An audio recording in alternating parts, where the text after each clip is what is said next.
அன்பார்ந்த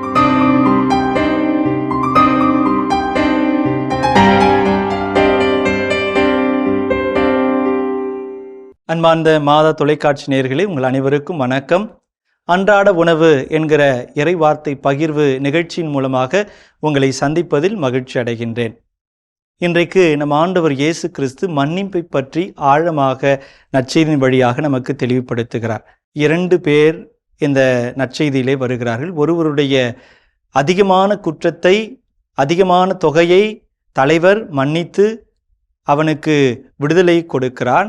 அவனுடைய பணியாளன், அவனுக்கு கீழ் இருக்கிற பணியாளன் அவனுக்கு கொடுக்க வேண்டிய சிறிய தொகைக்காக அவனை சிறையில் அடைக்கிறான்.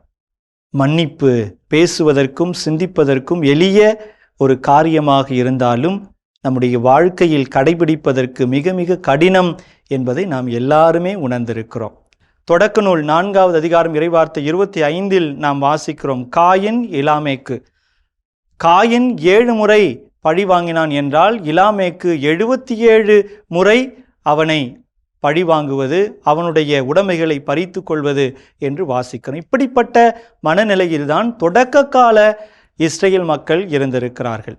அப்படிப்பட்ட மக்களுக்கு ஒரு எளிமையான வாழ்க்கை முறையை மோசே கடவுள் வழியாக ஒரு கட்டளை கொடுக்கிறார். கடவுளிடமிருந்து பெற்று இப்படிப்பட்ட கடின உள்ளத்தினருக்கு ஒரு கட்டளையை கொடுக்கிறார். என்ன கட்டளை? 77 முறை அல்ல, ஒரு முறை உன்னை அடித்தால் ஒரு முறை அடி, அவ்வளவுதான். ஆனால் நம் ஆண்டவர் இயேசு கிறிஸ்து இவற்றையெல்லாம் கடந்து 7 முறை அல்ல, 70 முறை அல்ல, 77 முறை கூட நாம் பிறரை மன்னித்து ஏற்றுக்கொள்ளலாம். எனவே மன்னிப்பு நம்முடைய கிறிஸ்தவ வாழ்வினுடைய அடித்தளமாக இருக்க வேண்டும் என்று இன்றைய நற்செய்தியின் வழியாக மன்னித்து வாழ நமக்கு ஆண்டவர் இயேசு கிறிஸ்து அழைப்பு விடுக்கிறார். மலைப்பொழிவில் நாம் வாசிக்கிறோம், மன்னியுங்கள் மன்னிப்பு பெறுவீர்கள். ஒரு புதிய சாசனத்தை கடவுள் கொடுக்கிறார். இன்றைய ஓமையிலே நாம் பார்க்கிறோம், அந்த முதல் பணியாளன், தனக்கு கீழிருந்த பணியாளன் 100 தெனாரியம், அதாவது 100 நாளுக்கான கூலி. ஆனால் தலைவன் இவனுக்கு மன்னித்த தொகை 100 தெனாரியத்தை பார்க்கிலும் 6 லட்சம் மடங்கு அதிகமான தொகை.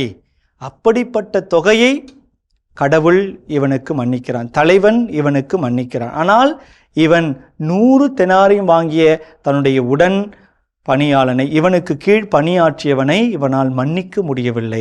இப்படித்தான் நாம் பல வேளைகளில் இருக்கும். கடவுளுடைய இரக்கத்தை, கடவுளுடைய வல்லமையை, கடவுளுடைய ஆசீர்வாதங்களை நாம் நிறைவாக பெற்றுக்கொள்ள வேண்டும்.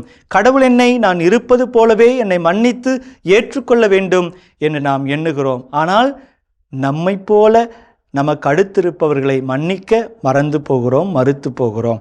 எனவே அன்பார்ந்த சகோதர சகோதரிகளே, கடவுள் இன்றைக்கு நம்மை மன்னிக்க அழைக்கின்றார். மன்னிப்பது மிக மிக மிக மிக கடினம்.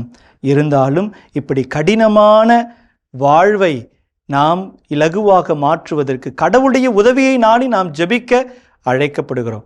கடவுளுடைய வல்லமையினால், கடவுளுடைய ஆசியால் நாம் ஜெபித்து இந்த ஆசிரை, இந்த பண்பை நமது வாழ்வாக மாற்ற நாம் அழைக்கப்படுகிறோம். எதற்காக நாம் மன்னிக்க வேண்டும்? 3 முக்கியமான காரணங்களுக்காக நாம் மன்னிக்க வேண்டும். அன்பார்ந்தவர்களே, முதல்ல இது கடவுளுடைய கட்டளை. கடவுளுடைய கட்டளையை நாம் சிரமேற்கொண்டு கடைபிடிக்க நாம் அழைக்கப்படுகிறோம். கடவுளுடைய கட்டளை எது? நான் உனக்கு சொல்லுகிறேன், உன் பகைவரிடமும் அன்பு கூறு, உன்னை துன்புறுத்துவோருக்காக கடவுளிடத்திலே இறைவேண்டல் செய் என்று மத்தேயு 5:44 கூறுகிறார். மத்தேயு எழுதிய நற்செய்தி 5வது அதிகாரம் இறைவார்த்தை 44 கூறுகிறார். கடவுள் கொடுத்த கட்டளை. எனவே நாம் மன்னிக்க வேண்டும். 2வது, நம்முடைய ஜெபம் உண்மையிலேயே கடவுளால் கேட்கப்பட வேண்டுமா? நாம் மன்னிக்க வேண்டும். மார்க் எழுதிய நற்செய்தி அதிகாரம் 11 இறைவார்த்தை 25 சொல்லுகிறார், நீ ஜெபிக்க வருவதற்கு முன்பாக, ஆலயத்திற்கு வருவதற்கு முன்பாக எவர் மீதாவது நீ பகை உணர்வோடு இருந்தால் அவரை மன்னித்து விட்டு வந்து பலி செலுத்து. எனவே நம்முடைய ஜெபங்கள் கடவுளால் கேட்கப்பட, நம்முடைய ஜெபத்தை கடவுள் கேட்டு நமக்கு நிறைவான ஆசிரை பொழிய நாம் பிறரை மன்னிக்க வேண்டும். 3வது, நாம் நம்முடைய மன, உடல், ஆன்ம காயங்களிலிருந்து விடுதலை பெற மன்னிக்க வேண்டும். சைக்கோசோமேட்டிக் என்று சொல்வார்கள். உடல் ரீதியான பல நோய்களுக்கு நம்முடைய உள்ளம்தான் காரணம்.